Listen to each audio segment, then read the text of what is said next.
नमस्कार दोस्तों, हमारी आज की वीडियो का टॉपिक है भाषाई पृष्ठभूमि। यानी कि हम जानेंगे कि समय के साथ साथ भाषा में कैसे बदलाव आया। तो चलिए इसी के साथ हमारे इस अध्याय को शुरू करते हैं। सबसे पहला पॉइंट है मुख्य भाषाई वर्ग। भारत बहुसंख्यक भाषाओं का देश है, यानी कि भारत में बहुत सारी भाषाएं बोली जाती हैं। भारतीय भाषाई सर्वेक्षण के संपादक ग्रियर्सन के अनुसार भारतीयों द्वारा लगभग 180 भाषाएं और प्राय 550 बोलियां बोली जाती हैं। ये भाषाएं 4 महत्वपूर्ण वर्गों में बांटी गई हैं। सबसे पहले का वर्ग है ऑस्ट्रो एशियाटिक, दूसरा वर्ग है तिब्बती बर्मी, तीसरा है द्रविड़ और चौथा है हिंद आर्य। यहाँ पे एक नक्शा दिया गया है जिसमें आप देख सकते हैं कि इस क्षेत्र में द्राविड़ बोली जाती है और इस क्षेत्र में भी द्राविड़ बोली जाती है। और यहाँ पे आपको ऑस्ट्रो एशियाटिक भाषा देखने को मिलती है और इस भाग में भारत के तिब्बती भाषा देखने को मिलती है। सबसे पहले जानते हैं ऑस्ट्रो एशियाटिक भाषा के बारे में। भारत में ऑस्ट्रो एशियाटिक भाषाएं प्राचीनतम प्रतीत होती हैं, जो सामान्यतः मुंडा बोली के कारण जानी जाती हैं। यानी कि भारत में जो ऑस्ट्रो एशियाटिक भाषाएं हैं वो काफ़ी प्राचीन हैं, जो कि मुंडा बोली के कारण बोली जाती हैं। इन भाषाओं को बोलने वाले पश्चिम में अफ्रीका, पूर्वी समुद्र तट के निकट मडागास्कर से पूर्व ऑस्ट्रेलिया तक पाए जाते हैं। ऐसा संभव है कि वे लोग 50,000 वर्ष पहले भारतीय उपमहादेश होते हुए अफ्रीका से दक्षिण पूर्वी एशिया और ऑस्ट्रेलिया गए। ऑस्ट्रियाई भाषा परिवार 2 उप परिवारों में बटा हुआ है, यानी कि ऑस्ट्रियाई भाषा के परिवार को भी 2 उपभागों में बांटा गया है। भारतीय उपमहादेश में बोली जाने वाली ऑस्ट्रो एशियाटिक यानी कि ऑस्ट्रो एशियाटिक भाषा को 2 भागों में बांटा गया है। एक है जो भारतीय उपमहादेश में बोली जाती है, दूसरी है ऑस्ट्रेलिया पूर्वी एशिया में बोली जाने वाली ऑस्ट्रोनेशियन। सबसे पहले जानते हैं ऑस्ट्रो एशियाटिक परिवार की मौन, खमेर और मुंडा 2 शाखाएं हैं।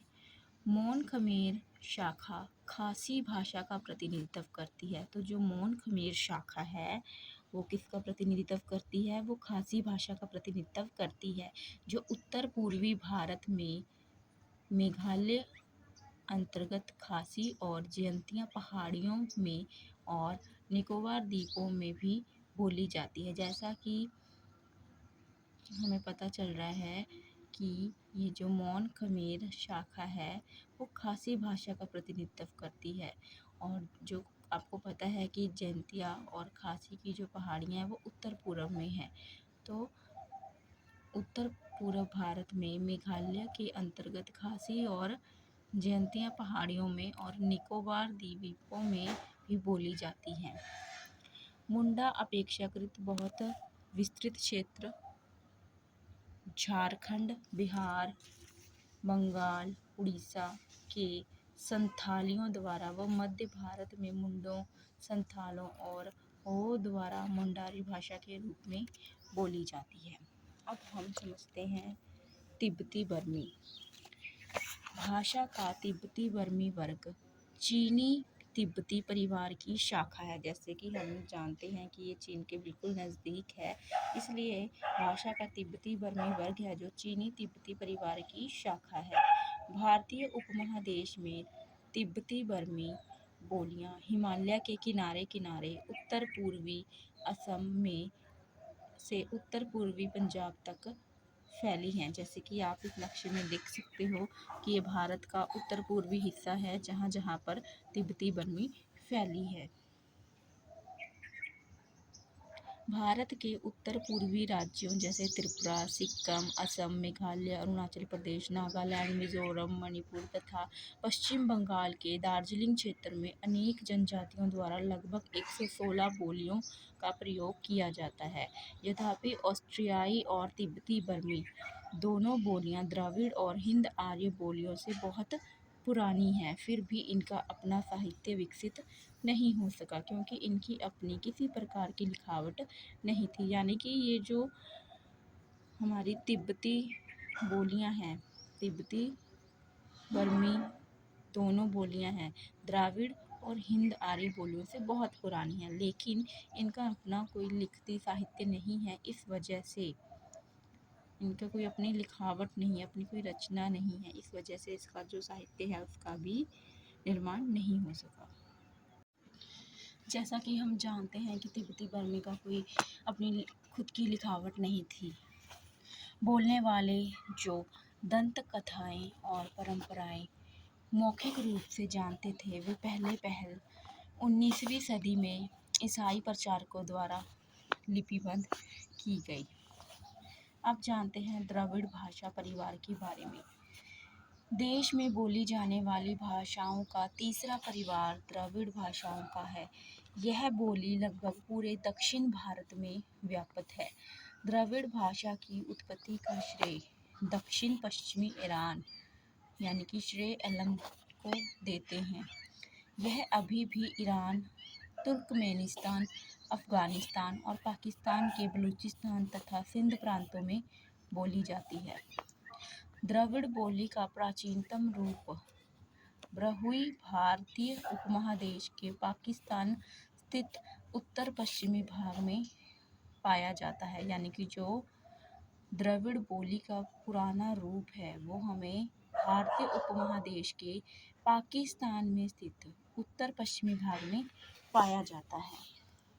द्रविड़ भाषा पाकिस्तानी क्षेत्र में होते हुए दक्षिण भारत पहुंची। मतलब सबसे पहले ये जो है द्रविड़ भाषा उसका जो जन्म है वो पाकिस्तान में हुआ, फिर ये वहाँ से होती हुई दक्षिण भारत पहुंची, जहाँ इससे तमिल दूसरी भाषाएं कहीं अधिक द्रविड़, तेलुगु, कन्नड़ और मलयालम जैसी इसकी मुख्य शाखाओं की उत्पत्ति हुई। यानी कि ये जो भाषाएं हैं तमिल, तेलुगु, कन्नड़, मलयालम ये सब द्रविड़ भाषा की ही शाखाएं हैं। झारखंड और मध्य भारत में बोली जाने वाली ओरांव अथवा कुरुक भाषा भी द्रविड़ है। यानी कि झारखंड और मध्य भारत में जो ओराव भाषा बोली जाती है, कुरुक भाषा बोली जाती है, वो भी द्रविड़ का ही रूप है जो मुख्यतः ओराव जनजाति के सदस्यों द्वारा बोली जाती है। तो ये थी द्रविड़ भाषा जिसका जन्म पाकिस्तान में हुआ और ये पाकिस्तान यानी कि भारत के उत्तर पश्चिमी भाग से होती हुई दक्षिणी भाग तक पहुंची। और जो अन्य भाषाएं हैं तेलुगु, तमिल, मलयालम इत्यादि वे सब इसी की ही शाखाएं हैं। अब जानते हैं हिंद आर्य भाषा के बारे में। चौथा भाषा वर्ग हिंद आर्य है जो हिंद यूरोपीय परिवारों से संबंधित है। हिंद यूरोपीय परिवार की पूर्वी अथवा आर्य शाखा हिंद ईरानी, दर्दी और हिंद आर्य नामक 3 उप शाखाओं में बट गई। ईरानी, जिसे हिंद ईरानी भी कहते हैं, ईरान में बोली जाती है और इसका प्राचीनतम नमूना अवेस्ता में मिलता है। दर्दी भाषा पूर्वी अफगानिस्तान, उत्तरी पाकिस्तान और कश्मीर की है।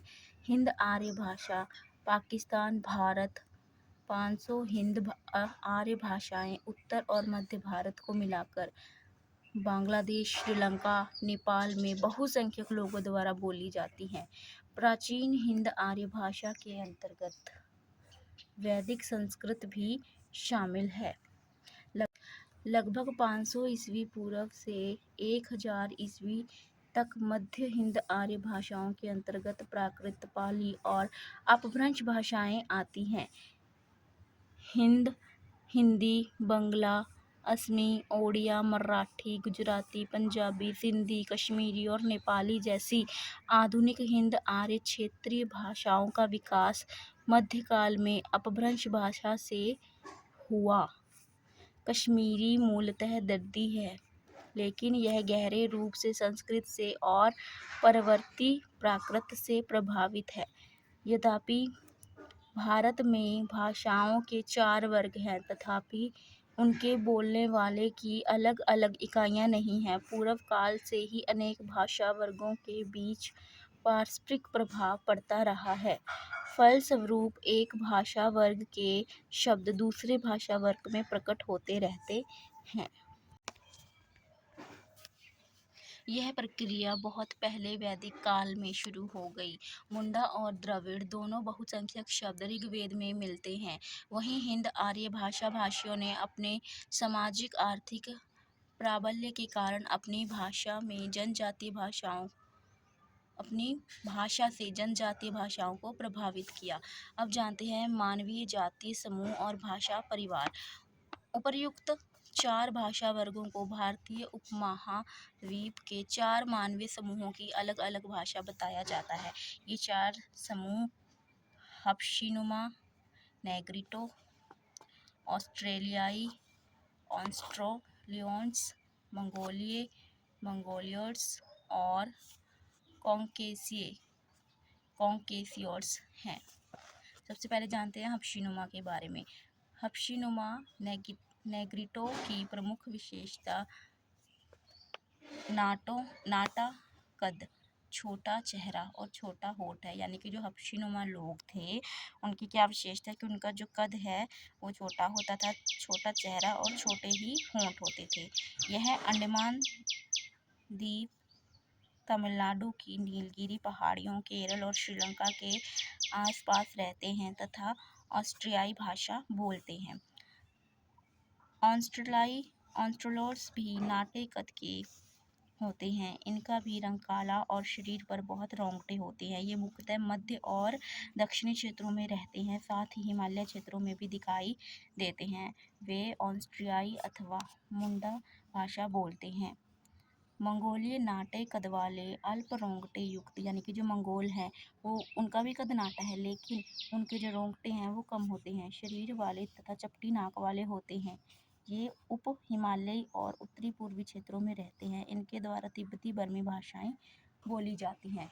अब जानते हैं कॉन्केसिय लोगों के बारे में। कॉन्केसिय लोग साधारणतः लंबे कद वाले, पूर्ण विकसित दाढ़ी युक्त, लंबे चेहरे वाले, गोरे चमड़े युक्त और संकुचित सुस्पष्ट नाक वाले होते हैं। ये द्रविड़ और हिंद आर्य दोनों भाषाएं बोलते हैं। तो इसी के साथ हमारा चैप्टर होता है खत्म। आई होप आपको इसकी अच्छे से समझ आई होगी।